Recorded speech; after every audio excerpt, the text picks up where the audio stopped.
మెయిన్గా క్యాన్సర్కి చాలా మంచిది.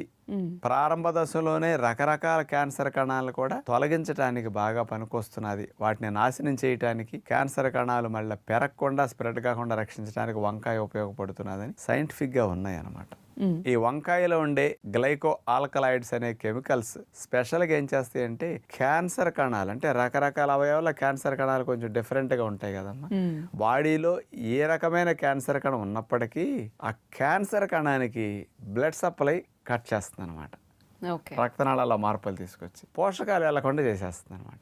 దానివల్ల ఏమవుతుంది, క్యాన్సర్ కణకి న్యూట్రిషన్ అందక క్యాన్సర్ కణం చచ్చిపోతుంది. ఇక స్ప్రెడ్ అవడానికి ఛాన్స్ లేకుండా చేయడానికి ఈ గ్లైకో ఆల్కలాయిడ్స్ అని మెయిన్ ఉపయోగపడుతున్నాయి అంటున్నారు. అలాగే మరొక కెమికల్ సోలసోడైన్ అనే గ్లైకోసైడ్ వంకాయలో స్పెషల్ గా ఉంటుంది అనమాట. ఇదేం చేస్తుందంటే క్యాన్సర్ కణాలని మొదట్లోనే గుర్తించి తానంతట తానుగా చనిపోయేటట్టు వాటికి ప్రేరణ కలిగించి